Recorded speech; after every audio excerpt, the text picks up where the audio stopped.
Guys, we are on 1324,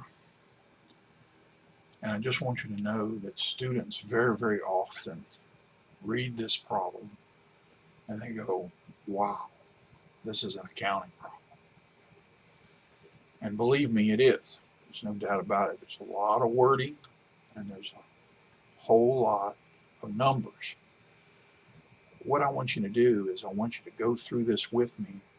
And as you begin to, as I begin to talk about some of the numbers, I want you to make sure that you see in the problem where I got that number from.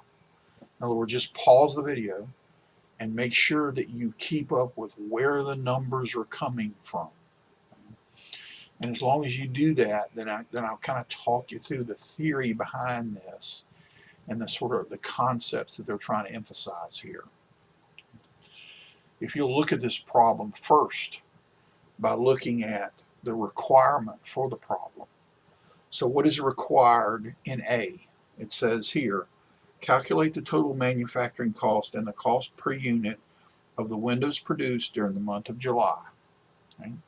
So what we need to do then is need to know that total manufacturing cost always involves direct materials, direct labor, and manufacturing overhead. And I want you to know too that direct materials is something that is given to us. So we manufactured, what was it, like 3,400 units, remember? And take a look and make sure you see that there in this particular month, and we had these direct materials of 126,240, so we kept up with that, and here's that number. And then it says that we had an $18 per hour, and that we burned how many hours? 14,320. Well, both of these numbers, the $18 per hour given us in the first paragraph, and the 14,320 is given us in the display of production activity. So what we want to do is multiply these two together to get our direct labor amount. That's fairly straightforward, those two. Typically these two sometimes are either given to you or there's a little bit of calculation to them, but straight direct materials, direct labor, pretty straightforward. But this is again one of these manufacturing overhead problems where they're focusing on the drivers of overhead, of drivers of the cost. So materials handling is a cost driver. Cutting and lathe is a cost driver to this product. And then assembly and inspection is also a cost driver. And notice that the materials handling is based on a projection of how many parts we're going to use, and so is cutting and lathe. And notice that assembly and inspection is based on how many labor hours we're going to use. So it tells us this in the column like cost driver used as allocation base. So make sure you see that and let that absorb and focus on that so that you know that this 18 cents that they give us times 74,800 is going to be this 13,464. And $1.50 per part for cutting and lathe times the number of parts used is going to give us this amount, 112,200. And then the inspection and assembly here is $22, and they give us these numbers, times the labor hours that we burned, which was 14,320, and that gives us this number. Now, if we add up these three, as that is total overhead that's been applied, but it's just applied at different predetermined rates, and it's using two different cost drivers, parts and labor, to drive that particular cost. I would say we come up with a total manufacturing cost of $824,704. And if we bring that number down here and divide it by the number of units that we actually produced, then we get $242.56 per unit. Now, if you'll just kind of make sure that you follow where these numbers are coming from, you can do this time and time again.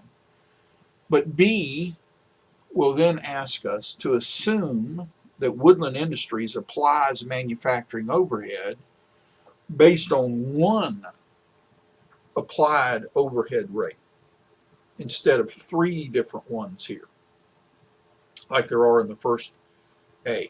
Okay.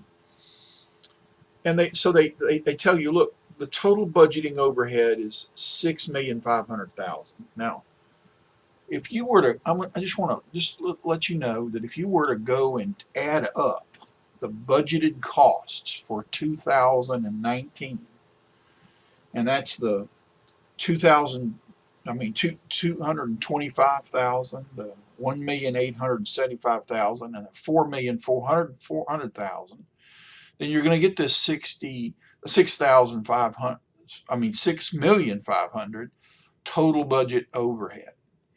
And then they give us this 200,000 total budgeted direct labor hours. So they've given us these two numbers. And if we divide this one into this one, now these are both estimates, remember? These are what you estimated that you would apply your overhead rate at. If you divide this into this, then you're going to get $32.50 per direct labor hour. Okay. Now let's just say that in this situation where we had X amount of units being produced, we applied our overhead based on this $32.50. So if we do that here, times the hours we worked here, this is a given number here, then we get 465,400. Now what I want to do is I want you to compare two numbers. Compare this number, 465,400, with 440,704. So we have 440,704 when we apply overhead based on cost drivers. And when we don't separate those cost drivers, we're applying overhead at 465,400. So we're applying overhead a lot more. Now, if we then take the direct materials and the direct labor, these two figures that we pulled from up here, right here, these two, we take those two numbers and add that 465,400, then we get a total of 849,400, which is a good bit higher than this 824,704. So let's go over here and see that we take this number and then divide it by the number of units, so we get 249.82 per unit, whereas up here we got 242.56 per unit. So that means our cost per units went up when we applied overhead without taking into consideration the cost driver. Okay. So what I want to show you is that if you were to take the activity-based costing approach, it's very likely to provide better information for you, because you can see just by doing a little bit of calculating with the numbers they give us. If you were to decide, for example, we've got 50,000 units of production here with this many direct labor hours, so that means direct labor was expected to be 4 hours per unit. And that's simply, now guys, remember, that's the 50,000 units divided into 200,000. Gets this 4 hours per unit. At the end of the month, though, the actual results were what? 421. How do we get that? Well, that we take the direct labor hours here and divide it by the number of units that we made. So we got 421. So that means that we can look at this in an analysis, and we can say that we spent more in labor than we expected to on this problem. We can also go down here, and I'm just going to point to these numbers here. We have budgeted for 25 parts per unit, but look at this. We had 22 parts per unit, what we actually used. So if you take the numbers that they give us, you can come up with, and follow these numbers now, $225,000 is the materials handling amount, and this 18 cents is then given to us, which equals this many parts, right? Divided by 50,000 units. This was our budgeted amounts that they gave us. And we expected to use 25 parts per unit, but instead we used 22. So we can identify then the differences, right? More labor, less parts. So we were more efficient when we were using less parts. We used more labor, we were less efficient. So when you start to separate your overhead based on the cost drivers, you can then get variances based on those cost drivers, and then you can do an analysis and you can see where you're being efficient and where you're being inefficient.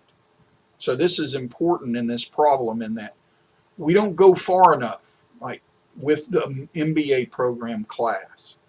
We just simply don't need to, because the cost accountants will do this for us. But we need to run through a problem just to show you the difference in the contrast between separating our overhead by cost driver versus not, and some of the information that by doing that is provided to a manufacturing company to help to understand why we separate these overhead rates and why we're applying overhead in a more efficient manner, because it allows us to be more efficient and effective in our work and in our production.